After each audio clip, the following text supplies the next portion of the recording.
Bande Kobatali, en tout cas, Mbote, Nalanda Koubino, Mbote, Biscale Sozolanda Biso, les alliés, Proverbe 30-30, Moko, Yabasa Kodiano, Oyo.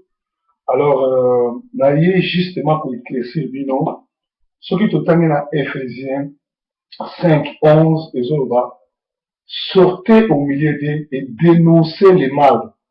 Un vrai serviteur de Dieu, Azali Oyo, Ayara Robon de la Ponabatute, Ali Oyo, Ayara na ba révélation te, mais Azali Pe Oyo, Ayara pour la vérité, na Komona Yesu, Ayara pour dénoncer les mal, Ayara pour funda Satana, Ayara pour l'accès à Mabea Satan. Alors, on a 15 minutes au Tozanamo, dans la démarche, moko, il y a pour dénoncer Misala Satan en Amboka Congo. Titre émission na biso ezali Kabundu Walesa na Patrice Moubiaï nde balekisaki Gile Mizo. Abandeli Kabundu Walesa na Patrice Moubiaï nde balekisaki Gile Mizo. Na ndenge nini tokena na parole après na ozonga. Tozala Matthieu 7, tobandi na 15e verset, Bible ezoloba, gardez-vous de faux prophètes.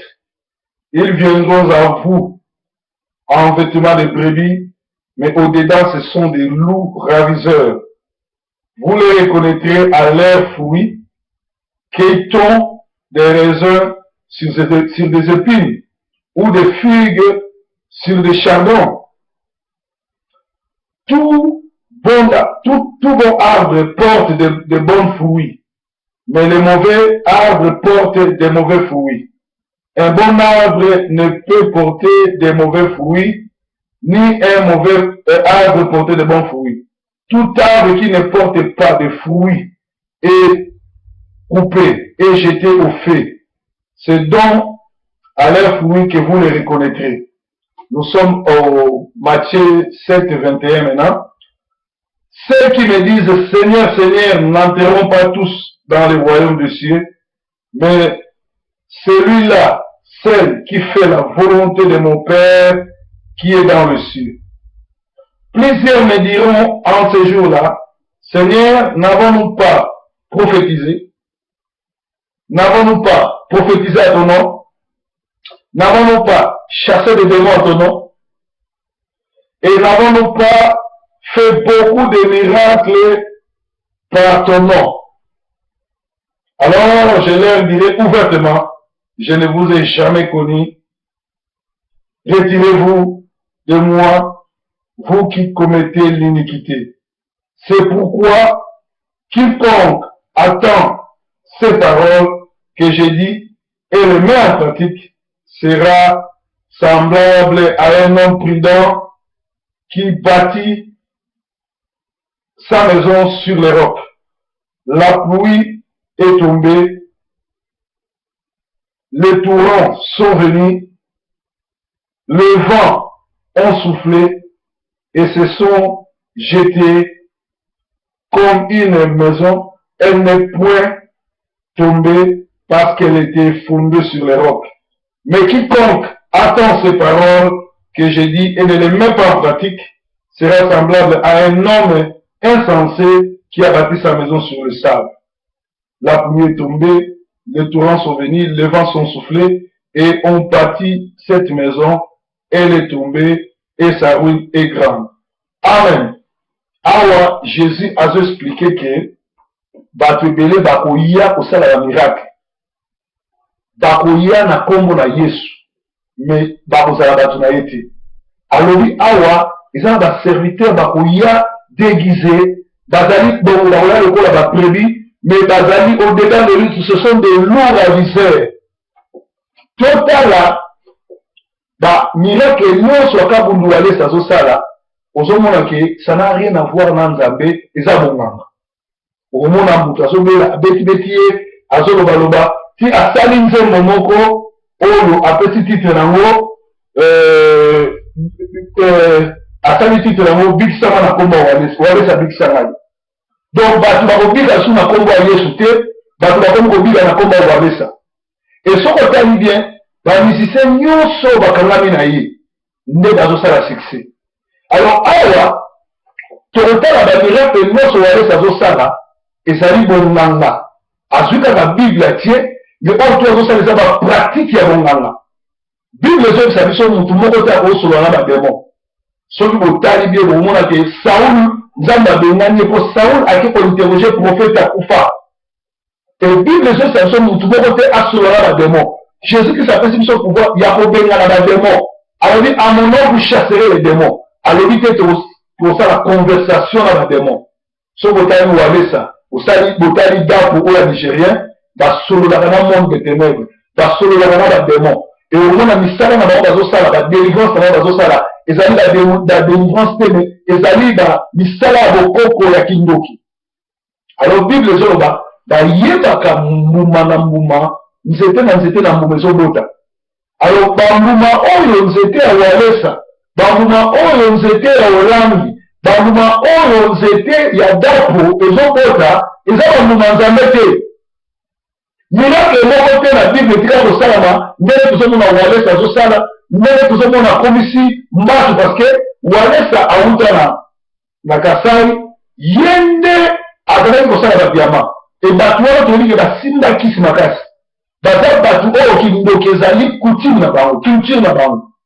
Alors ndeko wana ye na église même ye aye na Dallas bala bayambi bandeko na ye bango na bango basoutenir ye bango bazalaki na sala wana bandeko na ye bafan club ya monoko mboka na bango parce que baya bapinda et avant mutu frère akufi wana bata Dallas bayebi awutaki réunion alongo réunion ake na ndako na ye ji ekoyi ake mpo alokota ji akoyi akenda na koma te nini te mais babengaki nga na États-Unis na bato ya ekolo na ye mpo baluka badementir mais nga naza na bato bazali kuna epuis kolongwa meme États-Unis kolongwa Dallas ifali akende na Charlotte ville mosusu États-Unis le biso na bakombata baloki ke bakombata bafuteli nga tike nalande kuna akima azongi Kinshasa mais azosalisa bémission na kolobaki nga naza moto ya mangembo naza moto ya Melchisedek moto aza na Londres azosala bémission moto azosala bémission eza nga province de 30 ans nazali mwana nawali pasteur formé 6e promotion ya armée de l'éternel kutu na telemelaka mangembo mpo nayebi ke mangembo banda Espérance Mbakadi barepresente na ngembo na Londres bango to basataniste mpo babongwana bayamba Yesu. Mais tala walesa bapratique na ye nyonso to eza occulte. C'est-à-dire, ça n'a rien à voir avec la Bible, ça n'a rien à voir avec Nzambe. Il y a un verset où on a makambo il y a l'osala. Bible c'est prétango. Et le bien c'est bambu mana bango et je la sake batana ngati. Et vous koyasuka malgré au sein d'un miracle, malgré nous sommes dans la yéda biloté. En soi, Moussa Nzamba solo et zali kata miracle. Moussa Nzamba solo et zali doctrine na ye. Et zali connaissance par rapport à Jésus-Christ. Matthieu mis à doter. Ce que tu as ça, a beaucoup plus à l'angle de foule, à un robin à la danse tribale, et aux autres Sakindoki, qui est côté à son malin. Attends ma révélation. Alors, et quand le signal Patrice Moubiaï, à la tali na documentaire Oyo, à ce qu'on a pour la moitié il y a Mbasu, Mbasu a voté dans Nzela, Oyo a sali magique public, et mon avis de magique, mais Moubiaï, azolana amona ti kotaka bongo te. Patrice Moubiaï na solera ye mokolo garçon oyo Guilé Mizwa akufi. Guilé Mizwa akufi nini? Guilé Mizwa azali kotravaille na Moubiaï. Azali kotia balide banzembo to et tout. Akomi na posa asala album na ye. Donc le sikoyo oyo ka témoignage ya mwasi ya Guilé. Alobi Guilé akotaki recette à 3 jours asaki abima te. Mais bato moko babengaki ye akuta na bi Guilé azokufa. Alobi album oyo eza una okufa oyo album osimba. Pourquoi il dit parce que Guilé azalaki kokamana na Moubiaï. Moubiaï azali pire mutu ya walesa kabuli. Donc ezala marque ya mbali. Ezala ba frère musu mingi ezomona wana walesa muta travailler bango muta pesi bango kisi pour basa succès. Alors là bakei Guilé Mizwa ayeba walesa nzoka bango Patrice Moubiaï ba préparaki balekisa frère wana. Guilé Mizwa akufi mutu alekisi ye ezali Moubiaï mutu apesi ye place epai ya nani ya walesa parce que mukolo Guilé akufi Moubiaï aza témoin tosololani na téléphone na tuna ye la question arekonanga ke makambo ebele bandeko na famille anaye bazoyeba ayebi te mais ya solo Moubiaï mutu aintrodisaki Guinée Miswa, et pas il y a Kabou Alessa. Et bah, l'église frère Wana pour battre le Sarbango. Frère Wabatouana, Adagina onction Zambé. Frère Wabatouana, Adagina moyen de momene. Mais à Koutanaki n'a pas Nina Mabé. Moi, étant que pasteur, na Koutana na pasteur na Kinshasa, na inala initié na Kabwana na Bango, na Boyaki, awa na Poto, na Koutana na pasteur, Bayako na initié na Boyaki, parce que lelo la pasteur est belé la Simikis. Frère Nelson Guilhem Mizwa, a donné fruit, il y a Patrice Moubiaï. Patrice Moubiaï, Moutou a mené Guilhem Mizwa, et pas Oualesa, à Simabilo. Mais il y a bien que, dans la poste à sacrifier pour avoir le salaire de la donc, ceux qui sont allés dans l'état scientifique, ceux qui sont allés dans la solo, il faut pas que ça, ceux qui ont torturé dans on peut le même solo que Guinée soit a dans la serre comme esclave. Et dans la bateau belé, même Babia, Babia sont obtenus dans les autres mobimba, tout solo à Babia. Avec ça, nous sommes mobimba, comment confier parce que quand nous avons la drogue, habillement mystique, on n'a pas de mutazawo yesama. Alors, la musicien belé, va sacrifier, va signer, sacrifier, va frère Patrice, ça, frère Patrice, moi, ça, ouais, va sacrifier à Satan, va sacrifier à l'amour. Alors, le nom on va faire les va de la source n'a reçu n'a l'okuta. Alors, on a pas dit ça, quand vous allez ça, avec danger public, avec la ligne de belé, à Camille dans nous, avec la chaîne de belé, à son détruit dans nous, avec la base de belé, avec sa roquisse. Bino, on va kende, vous voyez qu'il y a un prophète du moment. Vous voyez qu'il y a un stade dans la solo, nous avons représenté à Satan à Congo, représenté à monde des ténèbres. Ce qui, quand vous allez ça, avec mon salle dans Zamba solo, va pratiquer à Zolo Moulaba et ça pratiquement biblique. À ta référence non biblique et athée. À ce temps, à ta Bible était. À ce prêcher était. À ce que la comme on a été à Yosuté. Mais à ce ça va pratique occulte. Botala, n'est-ce des trois mois si oyo. Il y a Masu. Botala, madame Mosso à Zosala, et sa musique folklorique. Et Botala, frère na Yowana Oya Kuki. Oya Oya Alobi Abombe Aponaye. Mutasimba Kakisini Yowana.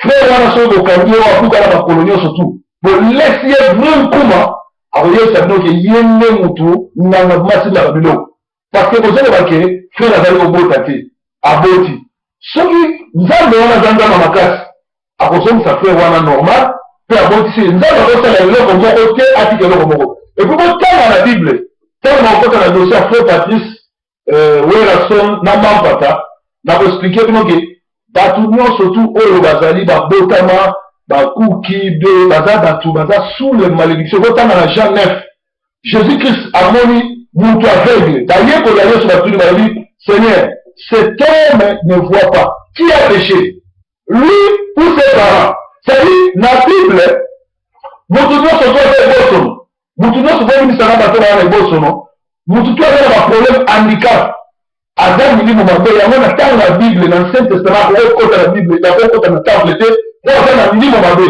ça dit ce qui est dans la mabe te koko na ye ou koko na ye parce que la malédiction que la tina 4e génération je vais répondre dans la Jean 9 alubini a dit il y a ça qui mabe te yé pe mutumo ka ça mabe te mais et ça ni bongo pour gloire en Nzambe et mona na vie na ye c'est-à-dire que ndeko wana okamundu walesa akomisi ye les nations de l'Égypte abalisi ye azali nganga na ye e mwasi oyo babalisi ye ndeko wana azali mpe mwasi moko bapesa ye kindoki banda bokoko bamonaki ke kisi wana motu wana ekosimba parce que soki pamba te mpona nini walesa kozwa bakoka nyonso bazala na biti te abalisa bango apesa bango vi c'est-à-dire y a rien pour rien oyo nazoloba molimo na nzambe moto etie na kati na nga etindi nga naloba eloko oyo walesa aza moto ya misala mabe walesa azali ndoki walesa azali moto il faut to délivrer ye tokanga ye to empêcher ye asalela satan ndenge azosala azodétruire bacongolais azodétruire nyonso donc ye nde na Patrice Ribuai balekisi Guilhem Mizwa oyo eza révélation soki polise azali batie bango maboko balefimbu bakoyesa bino ndenge ya lime makila na Yesu ezwa contrôle